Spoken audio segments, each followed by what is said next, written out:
Taking inspiration from Mexican street corn in my kitchen today, I'm making a chili lime salmon sheet pan meal. This one comes together really quickly, there's almost no cleanup, and it's pretty healthy too. So you're getting a fast, flavorful, and easy meal all on one sheet pan.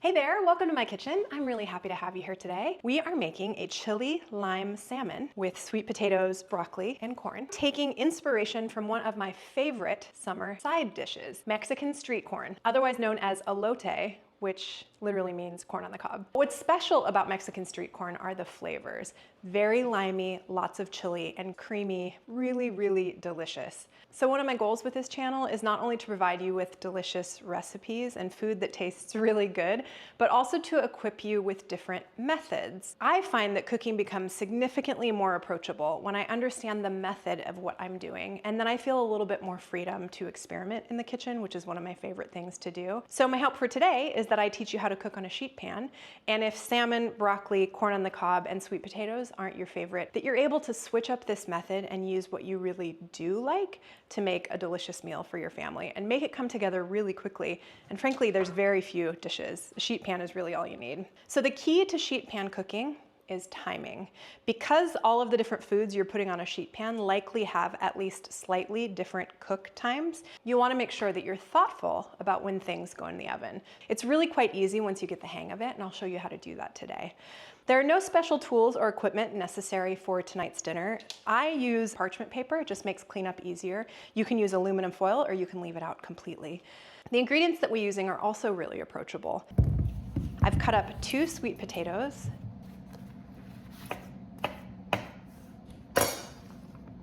cut in half 2 pieces of corn on the cob. And as you saw, one of my pieces of corn had a little bad spot. I just cut that out. No need to throw the whole piece of corn away. Just cut it out. We'll roast it up. No one will know the difference. A little bit of broccoli.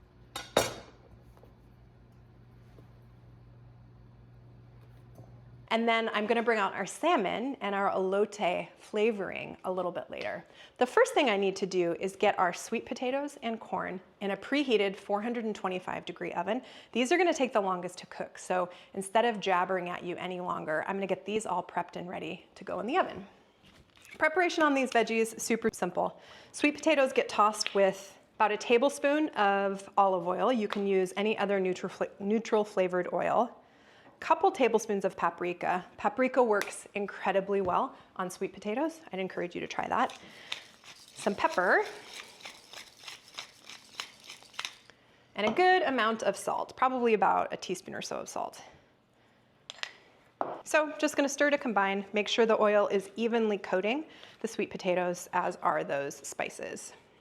If you work with parchment paper, you don't really have to worry so much about it sticking, but the oil does provide a nice flavor. So if you want to bump the oil up or down, you're welcome to do that. These are ready to go on our sheet pan.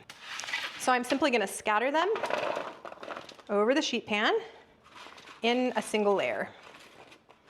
And at the same time, I'm going to put our corn in. So our corn really just needs a little bit of neutral flavored oil and some salt and pepper. So just a little drizzle. And then we roll it around. If you've got frozen corn or canned corn, you can use that too. I like the roasty toasty of corn on the cob, and usually in the summertime it's a little bit sweeter, but you can use whatever you have on hand. We're actually gonna cut it off the cob at the end, so no need to be too particular about the type of corn that you have. So roll those corn on the cobs. And this shift is ready for the oven. So these are gonna cook between 10 and 15 minutes before we put the salmon and the broccoli in. And I'm gonna get these in 425, upper third of my oven. Next, we're gonna get our broccoli prepped and ready. Really similar preparation, salt, pepper, olive oil. I cut the broccoli into florets, and I also used some of the broccoli stems. Those are tasty. The ones that are closer to the florets are a little bit less woody. So go ahead and use some of those if you'd like, or you can save those stems, put them in a freezer bag, and use them the next time you make vegetable stock. So again, just gonna drizzle about a tablespoon of olive oil over, salt and pepper.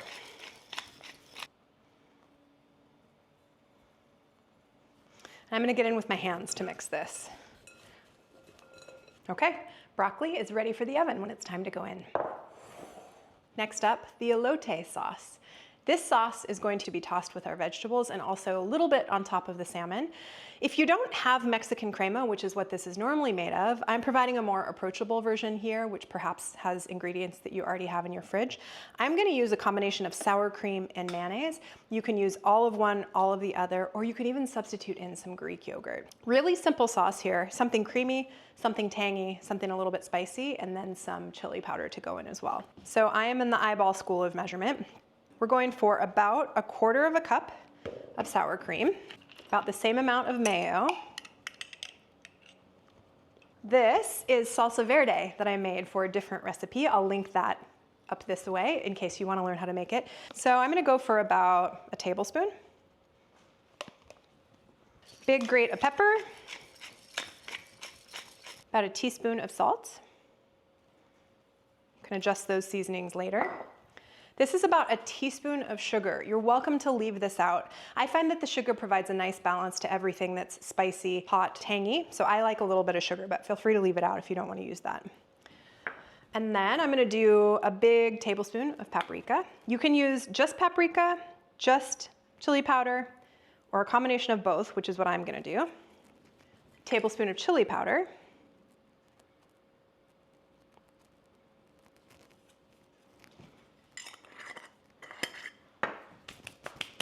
And then the zest and juice of 2 limes. If you don't have very juicy limes, you may even consider using more than 2 limes. You want this sauce to be really tangy. Don't forget to tap your microplane on the edge of your bowl. A lot of that zest makes its way to the back of the microplane.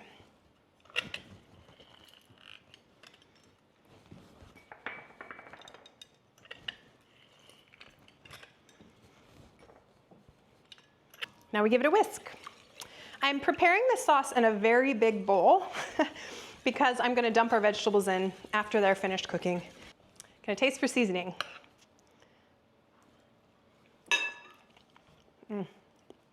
So good. Really tangy. The sugar balances out nicely. Definitely taste the paprika and the chili powder. I think it needs a little bit more salt.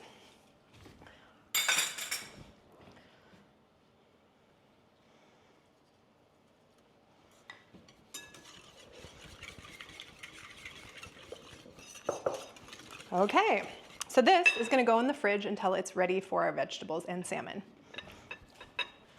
That timing could not have been more perfect. 15 minutes have gone by. So with the sweet potatoes, we want at the end of their cooking time, which is probably another 15 more minutes, we want them to be soft, cooked through.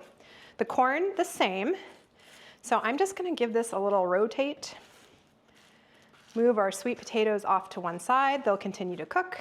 I'm gonna scatter our broccoli on.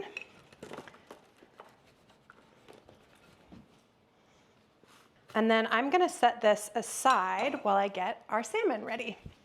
This is going even faster than I am, which is great. So this is sockeye salmon, and it was on a heck of a sale. It's 1.5 pounds of salmon, regularly $22.99 a pound. I got it for $14.50. So not an inexpensive protein, but one that is healthy and delicious. So this is about 4 portions, maybe even a little bit more than 4 portions. And before I buy fish, especially at a counter that I'm not super familiar with, I ask them if I can smell it. And if you smell anything fishy on your fish, I'd recommend passing. It should smell maybe a tiny little bit briny, but it shouldn't be a strong fishy smell. Run from that fish. So I gave my hands a quick wash. I'm just gonna season up this salmon a little bit and put it on the sheet tray. So you'll notice that I've got my elote seasoning back out. I'm gonna use just a little bit of that on top of each of these fillets, but first I'm gonna add some salt and a little bit of pepper. So this same preparation would work really nicely with chicken or pork. You could use chicken breasts, chicken thighs, little pork loins. If you're not into salmon, don't let that stop you. You can use a different protein if you'd like. Then I'm gonna take a spoon and dollop just a little bit of our sauce over the top of each of these fillets. Probably about a tablespoon. And again, this is 4 portions. I'm gonna cut these in a second. I'm gonna use a pastry brush, but you can also use your hands or the back of a knife. I'm gonna add even some more chili powder. So just a little sprinkle of that, partially for the color, also for the flavor. So I'm just looking for 4 equal portions. So about there, about there. So now I just place these on our sheet pan and put the sheet pan back in the oven. And there we go, a very full sheet pan. My specialty is crowding things. I'll probably end up stirring this a couple times since everything is quite crowded on the sheet pan, but the corn and the sweet potatoes are actually almost done. So this is gonna go back in probably for between 12 and 15 minutes, but I'll let you know how long it takes when it's done. We're just looking for the vegetables to be cooked through and the salmon to be flaky but still moist. Into the oven these go. 15 minutes later, and our sheet pan is ready to come out of the oven. So, as I mentioned to you, the key to sheet pan cooking is timing. You'll notice that our sweet corn is not on our sheet pan. There's a reason for that. I set a timer for 12 minutes. The salmon was not completely done yet, but the sweet corn was at risk of getting overdone. So all I did was pull it out, cut it off the cob, put it in a bowl. Not a big deal at all. That's what you can do with these sheet pan dinners. You can really adjust them as necessary, especially as you learn how long things will take to cook. It's not an exact science, and so sometimes you have to course correct along the way. So the way I'm gonna serve this is to pull the salmon off and plate it. And then in our elote sauce, I'm gonna combine the sweet potatoes, the broccoli, and the corn. I've reserved about 1/4 to 1/2 cup of the elote sauce, both because I want some to drizzle over, but because I wanna make sure I don't overdress our vegetables. The only other thing here on my bench is chopped cilantro and some cotija cheese. Feta would work really nicely here too, or you can completely leave the cheese out if you'd like. So I knew that the salmon was done because when I touched it, it springs back. You can look at the side of it, you can see that it's done, and if I were to flake this with the fork, it would easily flake off. I'll show you that in a second. If you're less comfortable or new to cooking fish, just take a fork and peek inside. It's not a huge deal. Doesn't matter if you break one of the fillets. Either take that one yourself or give it to someone that you don't really like that much. Okay, next, all I'm gonna do with the hot pad so I don't burn myself, I'm just gonna sweep our broccoli and our sweet potatoes into that elote sauce. Next, our corn that I cut off the cob goes in. Now we just stir this around. Try to get these veggies evenly coated.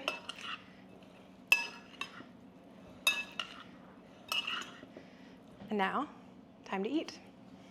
So the way I like to serve this is some of our veggie mixture over the bottom. Next up with the salmon fillet. A little drizzle of our elote. Right over the salmon. Some cilantro. And some cotija cheese.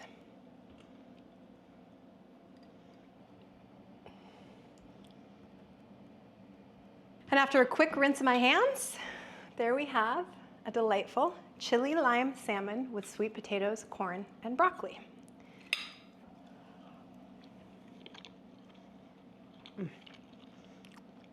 So my salmon flakes beautifully, definitely cooked well. Still a little bit of bite to both the broccoli and the sweet potato. The first cook was 15 minutes. That was for the corn and the sweet potato. And the second cook was another 15 minutes for the salmon and the broccoli. I would have gone a little bit shyer on the corn. So if you wanted to put things in 3 steps, you can, or you can just take the corn out like I did. Honestly, the salmon probably would have cooked a little bit faster had my sheet pan not been so full. So I think we succeeded in a fast, flavorful, healthy sheet pan dinner. Hopefully understanding this method a little bit more will encourage you to experiment with flavors that your family really enjoys. If you want to just get started and you think you might like this preparation, I've included all of the instructions in the description box below. Pretty customizable though, if you have some ideas about sheet pan meals that you would like to make. Thank you so much for being here today. I really appreciate it. If you liked this video, please give it a like. If you like sheet pan meals in general and would like me to make more of these, please let me know in the comments below. I'll see you next time. Cheers.